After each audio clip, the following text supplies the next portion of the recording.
Meron akong gustong subukan mga tropips kasi meron tayo ditong wheelset na binuo. Ito yung mga pyesa na galing kay Duke Raker tapos kay Shanas. Ito yung hubs na binigay sa atin ni Shanas, tapos ito yung spokes.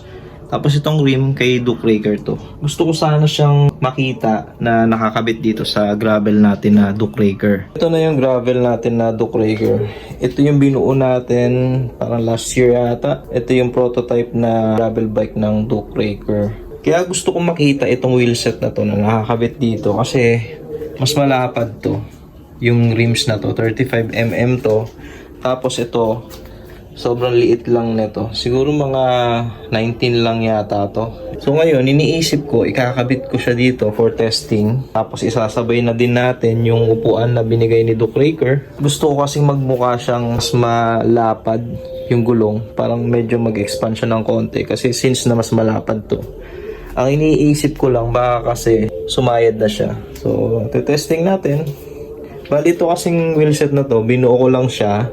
Pero hindi pa siya naka-align. Para talaga to dun sa MTB natin na si Slimer o yung Duke Raker natin na MTB.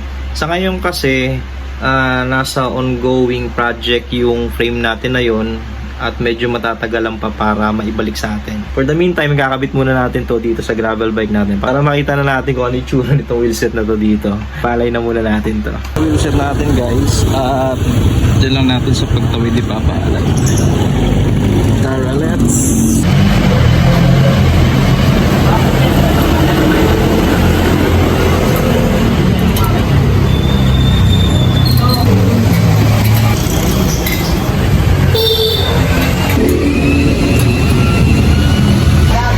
Inaalay na itong panglikod natin. Yung inaalay na lang ni Kuya ngayon, yung pangarap na wheelset natin.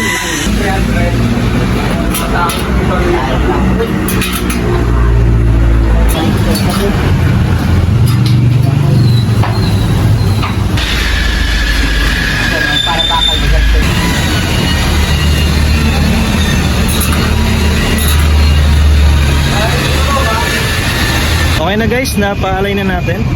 Kakabit na natin doon sa gravel bike natin. Sobrang gaan naman yan, insan. Grabe. Ang gaanong rim, ang gaanong spokes, ang gaanong hubs.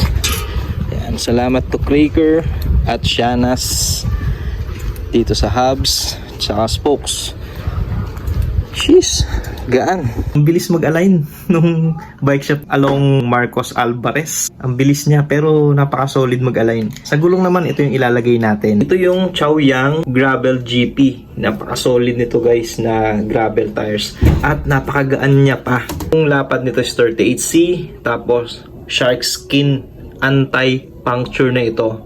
Then TR tubeless ready na to, 60 TPI. Pwede na natin tong i-tubeless. Pero for the meantime, wala pa kasi tayong pang tubeless. Gagamitan na muna natin to ng interior. Kasi yun lang yung meron tayo sa ngayon. Okay, kabit na natin to.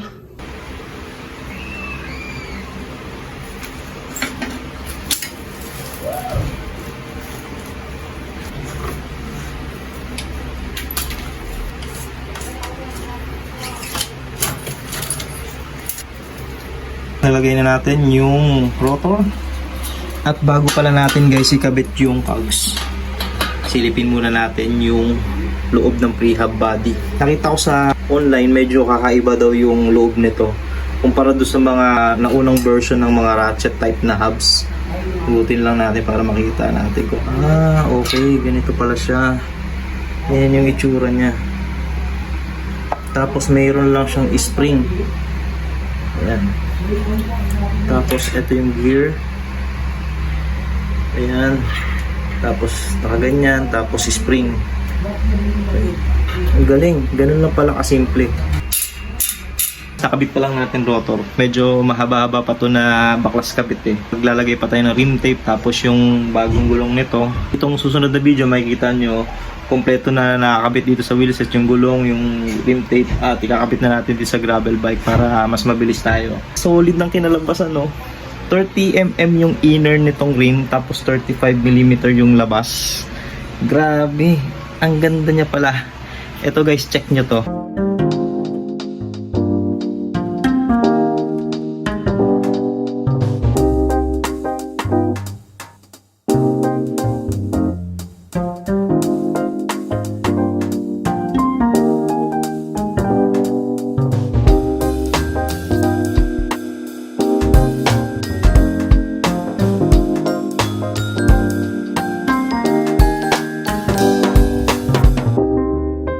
na siya guys, napaka-pogi niya, di ba? Ayan o. Yung inaakala natin nasa side siya, hindi pala, maluwag pa. Ayan, maluwag pa siya. Pati sa baba, maluwag pa. Ayan, napakalapad niya guys, no? Kinalabasan. Kasi malapad yung rims 30mm, so mas lumapad pa yung itsura ng gulong natin. Ito yung sa harap. Ang ganda, di ba? At maluwag pa yan guys, don't worry. Tapos itong sa stem natin, mataas to before ganyan. Binaba natin ng konti para medyo aggressive. At kinabit na din natin yung bagong saddle natin from Duke Breaker. Ayan na siya. So ito na siya guys, napakaganda niya Mas naging macho siya tingnan Ang ganda ng ating gravel bike. Napaka-solid ng wheelset na to. Grabe, sana dito na lang yan sa gravel bike natin.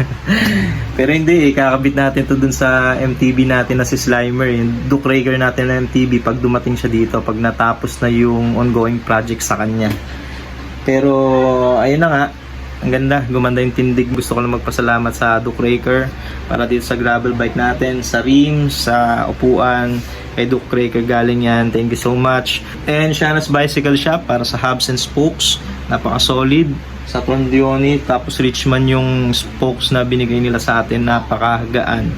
At syempre si Comet Cycle Center sa pagbibigay nitong gravel tires natin na Chaoyang Gravel GP. Tubeless ready na to guys itong ginawa ko setup, nilagyan natin ng duct tape. Tapos kung sakali man na gusto na natin itong i-tubeless, pito na lang tapos sealant.